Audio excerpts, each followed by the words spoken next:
নমস্কার সকলকে। আজকের পর্বে আজকের আমাদের আলোচ্য বিষয় হচ্ছে এফআইআর বা ফার্স্ট ইনফরমেশন রিপোর্ট। আজকে আমাদের সাথে আছে হাইকোর্টের আইনজীবী এবং প্রফেসর প্রীতম ব্যানার্জি স্যার। নমস্কার স্যার।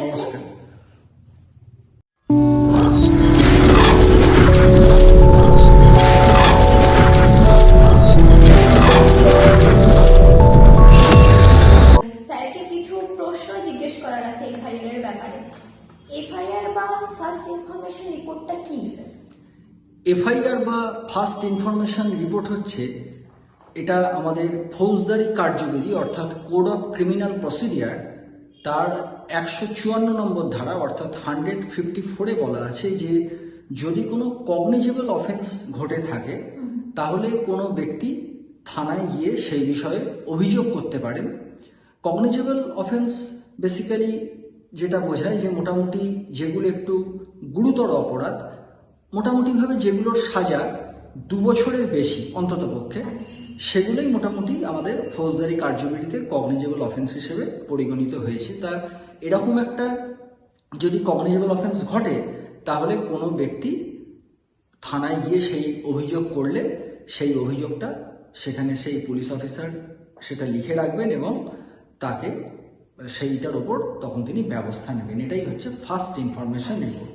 আচ্ছা স্যার, এই এফআইআরটা কি কখন করা হয়? এই এফআইআরটা হচ্ছে যখন কোনো একটা অপরাধ ঘটলো, এবার সেই অপরাধটা যিনি ঘটতে দেখলেন বা তার কাছে যখন সেই অপরাধের ব্যাপারে যখন কোনো খবর এলো তখন তিনি গিয়ে সেই নিকটবর্তী যে থানা আছে সেখানে গিয়ে তিনি ওই খবরটা দিলেন, এফআইআর লজ করলেন। আচ্ছা আচ্ছা স্যার, আরেকটা খুব গুরুত্বপূর্ণ ব্যাপার, জিডি বা জেনারেল ডায়েরি। জেনারেল ডায়েরিটা ঠিক কখন করা হয়? জেনারেল ডায়েরি আজকে বিভিন্ন কারণে করা যেতে পারে। দেখা গেল কোনো ব্যক্তি তিনি তার পাসপোর্টটা হারিয়ে ফেলেছেন, বা দেখা গেল কেউ হয়তো তার একটা মোবাইল হারিয়ে ফেলেছে, তো সেই খবরটাও তিনি যখন থানায় গিয়ে দিচ্ছেন তখন সেটার ওপর জিডি এন্ট্রি অর্থাৎ জেনারেল ডায়েরি এন্ট্রি হতে পারে। আবার অনেক সময় বিভিন্ন রকম অপরাধ, যে অপরাধটা কগনিজেবল অফেন্স নয়, আমাদের নন ফৌজদারি কার্যবিধি অনুযায়ী যেগুলো নন কগনিজেবল অফেন্স অর্থাৎ যেগুলো ছোটোখাটো অপরাধ, মোটামুটিভাবে যেগুলোর সাজা 2 বছরের কম, সেইগুলোর ক্ষেত্রে এফআইআর হয় না। সেইগুলোর ক্ষেত্রে মোটামুটিভাবে বলা হয় যে জেনারেল ডায়েরি করা হয়। আচ্ছা স্যার, এফআইআর আর জিডির মধ্যে পার্থক্যটা কি? হ্যাঁ, পার্থক্যটা হচ্ছে এটাই যে এফআইআর যখন কথাটা বলা হচ্ছে ফার্স্ট ইনফরমেশন রিপোর্ট, সেটা হচ্ছে এমন কোনো অভিযোগের ওপর ভিত্তি করে যেটা কিনা কগনিজেবল অফেন্স আমাদের ফৌজদারি কার্যবিধি অনুযায়ী, অর্থাৎ যেটা হচ্ছে খুব গুরুতর অপরাধ। যেমন দেখা গেল যে একটা মার্ডার কেস খুন, বা একটা রেপ কেস বা ধর্ষণ, এই রকম ধরনের যে কেসগুলো, এগুলো অনেক গুরুত্বপূর্ণ। সেই জন্য এগুলোর খবর যখন থানাতে যাবে, এগুলোর ব্যাপারে যখন রিপোর্ট হবে তখন সেটাকে বলা হচ্ছে এফআইআর অর্থাৎ ফার্স্ট ইনফরমেশন রিপোর্ট। কিন্তু যদি কোনো একটা ছোটোখাটো কোনো একটা অপরাধ, সেইটার ব্যাপারে যদি কেউ কোনো অভিযোগ করেন তখন কিন্তু সেটা আর এফআইআর হচ্ছে না, তখন সেটা হয়ে যাচ্ছে জেনারেল ডায়েরি। যেমন একটা উদাহরণ দিতে পারি, কেউ হয়তো থানায় অভিযোগ করলো কারোর ব্যাপারে যে তাকে হয়তো মানহানি করা হয়েছে বা তাকে হয়তো সামান্য আঘাত করা হয়েছে, এমন কোনো আঘাত নয় যেটাতে তিনি তার হাত ভেঙে গেছে কি পা ভেঙে গেছে, তা নয়, একটা তাকে সামান্য আঘাত করা হয়েছে অর্থাৎ হার্ট, যেটা আমরা ইন্ডিয়ান পিনাল কোডে বলা আছে। তো সেই সিম্পল হার্টের জন্য তার কিন্তু জেনারেল ডায়েরি হবে, কিন্তু এফআইআর হবে না। আচ্ছা আচ্ছা স্যার, তাহলে এফআইআর করতে কেমন খরচা পড়ে? আমি বা কোনো যার সাথে নির্যাতন হচ্ছে তিনি যখন এফআইআর করতে যাচ্ছেন, কেমন কি খরচা পড়বে তাহলে সেই এফআইআর করতে? খরচার তো কোনো প্রশ্নই নেই। তার কারণ হচ্ছে যে কোনো মানুষের ওপর যদি অত্যাচার হয়, দেখা গেল কোনো মানুষকে কেউ খুন করলো কিংবা কাউকে হয়তো রেপ করলো কি ডাকাতি হলো, তো সেখানে অভিযোগ করতে যাওয়া এটা তো হচ্ছে মানুষের একটা আইনগত অধিকার। যে একটা অপরাধ হয়েছে সেই খবরটা সে থানাতে নথিভুক্ত করতে যাচ্ছে, পুলিশ প্রশাসন তো সেই কারণেই আছে। তা সুতরাং তাদের তো সরকার মাইনে দিচ্ছে, তা সেখানে অভিযোগ করার জন্য কোনো খরচ লাগা এটা তো কোনো প্রশ্ন নেই।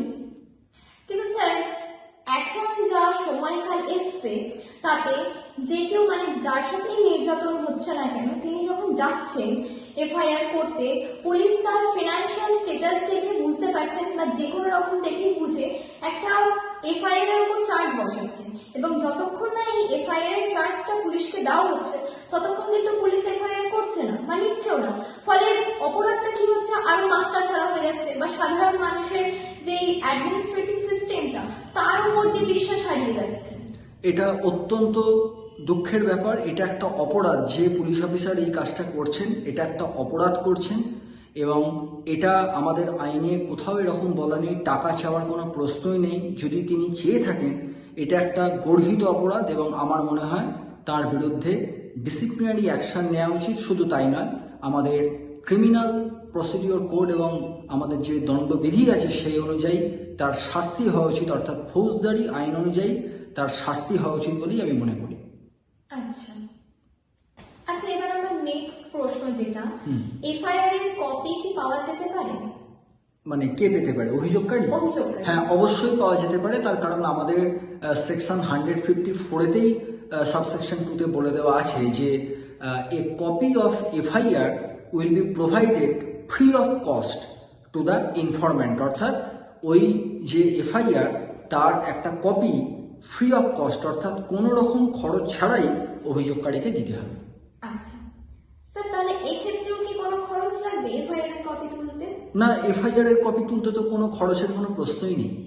কিন্তু স্যার সেম আমরা যেমন আগে আলোচনা করলাম যে এফআইআর করতে যেমন খরচ পড়ছে, এফআইআর কপি তুলতে গিয়েও স্যার ঠিক একইভাবে পুলিশ আধিকারিকরা টাকা চেয়ে বসছে, এবং সেটা স্যার মাত্রাতিরিক্ত, যেমন কখনো 1000-1500, মানে ধারণা করা যেতে পারে না, যেটা রীতিমতো সাধারণ মানুষ দিতে গিয়ে হিমশিম খায়। এটা অত্যন্ত লজ্জার ব্যাপার। এটা একটা গর্হিত অপরাধ, অন্যায়। যিনি পুলিশ অফিসার এই কাজটা করছেন, অর্থাৎ এফআইআর এর কপি দেওয়ার জন্য সাধারণ মানুষের থেকে টাকা নিচ্ছেন, তাহলে আমার প্রশ্ন হচ্ছে যে একজন অপরাধী তার সঙ্গে পুলিশের তফাৎটা কোথায়? পুলিশের কাজ হচ্ছে জনগণের সেবা করা, কোনো অপরাধ হলে সেই অপরাধীকে চিহ্নিত করা, তাকে গ্রেপ্তার করা, ব্যবস্থা করা। আজকে যদি পুলিশ অফিসার যদি এই কাজ করেন তাহলে আমাদের আইনের ওপর সাধারণ মানুষের আস্থা কি করে থাকবে? তার মানে স্যার রক্ষকই ভক্ষকের ভূমিকায় অবতীর্ণ হচ্ছে। একদমই ঠিক তাই অর্পিতা। এটা অত্যন্ত দুর্ভাগ্যজনক অবস্থা যে আমাদের করাপশন অর্থাৎ দুর্নীতি কোন জায়গায় পৌঁছেছে, এখান থেকে এটাই বুঝতে পারা যায়। একদমই স্যার তাই। আচ্ছা স্যার, পরবর্তী প্রশ্নে আসছি, ভিকটিমের থেকে যদি পুলিশ এফআইআর গ্রহণ না করতে চায় বা এফআইআর না নিতে চায়, তখন ভিকটিম পার্সনের কি কি করণীয় থাকতে পারে? হ্যাঁ, সেটা আমাদের ওই 154 নম্বর ধারা সিআরপিসি সাবসেকশন 3-তে বলে দেওয়া আছে যে যদি কেউ এফআইআর নিতে রিফিউজ করে, যদি পুলিশ রিফিউজ করে, তখন সেই ব্যক্তি সরাসরি এসপি অর্থাৎ সুপারিনটেন্ডেন্ট অফ পুলিশ তার কাছে লিখিতভাবে বা রেজিস্টার্ড পোস্ট উইথ এডি করে সেটা এসপির কাছে পাঠাতে পারে, এবং এসপির কাছে পাঠালে তিনি তখন সেই ব্যবস্থা নেবেন।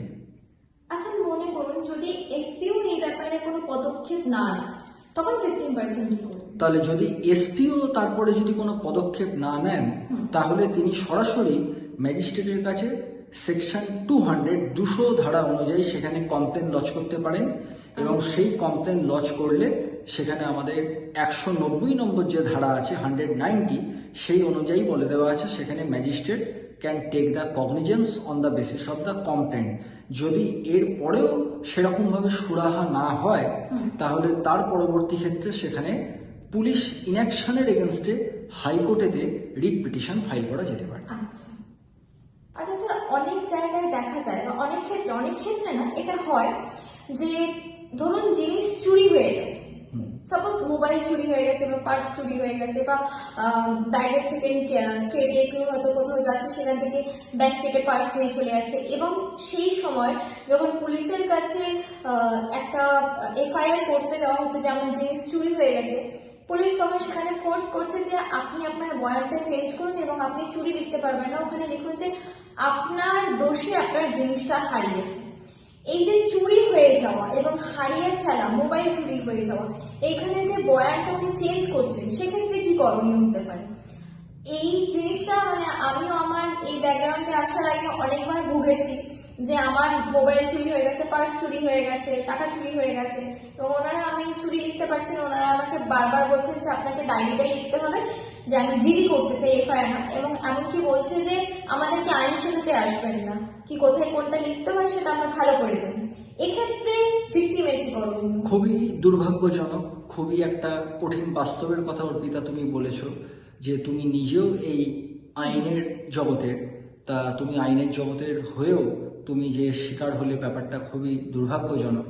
এটা যে কারণে ঘটেছে সেটা হচ্ছে যে ওই যে দায়িত্বপ্রাপ্ত অফিসার, তিনি তার দায়িত্বটা নিজের ঘাট থেকে সরিয়ে অন্য জায়গায় দিয়ে দিতে চাইছেন। অর্থাৎ যদি এটা চুরি হয় তাহলে ওনাকে তদন্ত করতে হয়, যাতে এই কাজের বোঝাটাকে যাতে অ্যাভয়েড করা যায়, সেই জন্যই এই কাজটা করছেন। এটা একটা অন্যায়, কারণ আমাদের 154-এ বলে দেওয়া আছে যে যিনি ইনফরমেশন দিচ্ছেন তার বয়ানটাই রেকর্ড করা হবে। অর্থাৎ সেই বয়ানটাকে পরিবর্তন করে পুলিশ অভিযোগ করছে না, অভিযোগ করছে সাধারণ মানুষ। তার কথাটাকে গুরুত্ব দেওয়ার কথাই আইন বলছে। পুলিশের ভার্সানটা রেকর্ড করার জন্য এফআইআর নয়। সুতরাং এটা ইট ইজ কন্ট্রারি টু ল, এটা আইনের পুরো বিরোধী। এক্ষেত্রেও স্যার কি সেম ভাবে আমি এফআইআর বা ধরুন কোনো মূল্যবান জিনিস, আমি মোবাইলটা তো মূল্যবান জিনিসের মধ্যেই পড়ে, তাহলে এক্ষেত্রে সেই একইভাবে কি আমরা এর আগে যেমন এফআইআর যখন নিতে চাইছে না পুলিশ, সেইভাবে কি আমরা এসপির কাছে গিয়ে এই ব্যাপারে কমপ্লেইন সেভাবে এই লিখিতভাবে অভিযোগ করা যেতে পারে, কারণ এটা যদি চুরি হয়ে যেয়ে থাকে তাহলে তাই হচ্ছে কগনিজেবল অফেন্স। একদম। আচ্ছা স্যার, খুবই একটা মানে হেল্পফুল ইনফরমেশন এটা, যে মানুষ কিভাবে চুরি হয়ে গেল বুঝতে পারে না এবং তাদেরকে ডায়েরি, তার মানে পুলিশ সম্পূর্ণটাই নিজের দায়িত্ববোধকে এড়িয়ে যাওয়ার জন্য এই কাজটা করে। হ্যাঁ, এটা অত্যন্ত দুর্ভাগ্যজনক হলো, সত্যি সেটা। আচ্ছা, থ্যাংক ইউ স্যার। আরেকটা স্যার, এই ব্যাপার থেকেই প্রশ্ন এলো যেটা, যে অনেক সময়তেই দেখা যাচ্ছে কোনো মানুষ বা কোনো ভিকটিম তার যে থানা, সেই থানাতে যাচ্ছেন এবং গিয়ে একটা এফআইআর করতে চাইছেন বা অপরাধ সংক্রান্ত কোনো কিছু লিখে আর কি কিছু একটা করতে চাইছেন, তখন পুলিশ সোজাসুজি এফআইআরটা নিতে চাইছে না এবং তাকে বলছে যে আমরা এই থানার অন্তর্গত আপনি নন, আপনি আপনার অমুক থানার অন্তর্গত। এবং সেই থানায় যখন ভিকটিম আবার যাচ্ছে, আবার সেই থানা বলছে যে আপনি কেন আগের থানা থেকে ফেরত আসছেন, ওই থানায় তো আপনাদের এলাকার থানা, আপনাকে ওখানে যেতে হবে। এবং ঠিক একটা ফুটবলের মতো, যেমন এর পা থেকে ওর পায়ে যাচ্ছে, ওর পা থেকে ওর পায়ে যাচ্ছে, সেই মানুষের অবস্থাটাও হচ্ছে, ভিকটিমের অবস্থাও এখানে ঠিক সেই ফুটবলের মতনই হচ্ছে। মানে সে আদৌ জানে না সে কোন থানায় গিয়ে তার সাথে যে অপরাধ ঘটেছে সেই সংক্রান্ত যা বিবৃতি আছে সে বলবে বা এফআইআরটা করবে। এক্ষেত্রে কি হতে পারে? এক্ষেত্রে আমার একটাই প্রশ্ন মনের মধ্যে জাগছে অর্পিতা, যে এই রকম মানুষরা এরা পুলিশ ডিপার্টমেন্টে এলেন কেন? যদি আমি জনগণের সেবা করব, আমাকে মনে করতে হবে পুলিশ মানে পাবলিক সার্ভেন্ট।